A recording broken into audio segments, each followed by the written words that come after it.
Eh bien, juste une petite vidéo pour vous parler un peu du risque mécanique. C'est sûrement la catégorie de risques dans lesquels on va retrouver le plus d'éléments, hein, parce que les risques mécaniques sont omniprésents. Hein. Une usine de production industrielle, je veux dire, à une tonne d'instruments mécaniques ou d'éléments mécaniques, hein, lui servant à atteindre ses buts, hein, en termes de productivité matérielle. Alors, vous pouvez imaginer, hein, puis donc, je reviens ici avec un élément intéressant que l'Institut de recherche scientifique du Québec a fait sur les risques. J'aime aussi beaucoup la définition qu'ils en donnent. Hein, de façon générale, ben, le risque mécanique, c'est chaque fois qu'un élément en mouvement entre en contact avec une partie du corps humain et pourrait provoquer ainsi une blessure. Alors, vous pouvez imaginer le nombre le potentiel de risque mécanique dans une usine. Hein. Tout ce qui est en mouvement a un potentiel de nous blesser.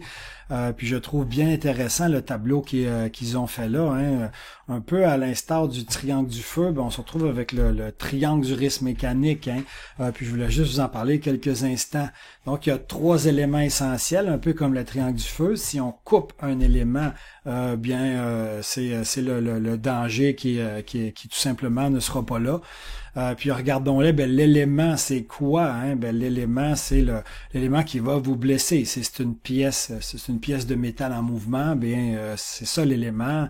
Donc on peut penser à une hache si vous manipulez une hache. On peut penser à un morceau de ferraille métallique qui sort de votre utilisation d'un jet d'air, par exemple. Hein?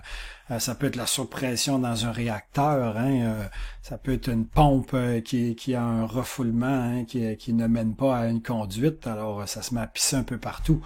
L'énergie, évidemment, il faut un potentiel pour la mettre en mouvement, cet élément-là. Donc, il y a une énergie potentielle qui lui a été donnée, évidemment, sous forme mécanique, sous forme de pression, sous forme d'énergie, une pompe, hein, etc.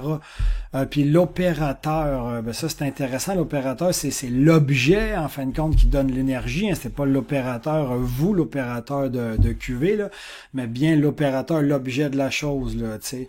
Donc, prenons l'exemple d'une pompe, hein, qui a une fuite à son refoulement, puis ça vous éclabousse, par exemple, d'un produit. Bien, l'élément, ben, ce serait ce qui vous éclabousse, disons, en l'occurrence, du méthanol que vous étiez en train de pomper d'un camion.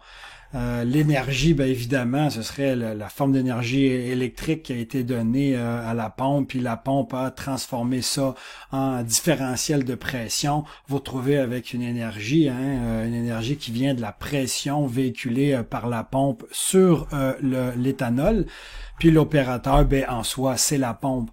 Donc, quand vous travaillerez sur des risques mécaniques, oubliez pas cet élément-là. Hein. Vous n'êtes pas toujours obligé de travailler sur l'opérateur.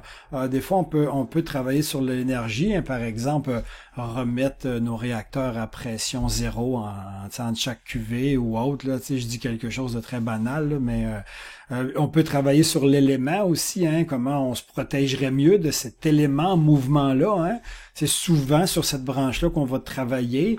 Ou sinon, ben carrément peut-être changer l'opérateur. Si cet équipement-là est pas sécuritaire, puis nous apporte des risques mécaniques trop importants, parce qu'il y a pas moyen qu'on trouve un autre opérateur, un autre élément qui peut transporter un autre élément, un type de pompe moins qui travaille à pression moins haute, par exemple. Pour les compresseurs, ça pourrait être un bon exemple. Alors, c'est là-dessus que vous pourrez travailler. N'oubliez pas que vous pouvez travailler sur n'importe quelle partie des triangles pour réduire vos risques.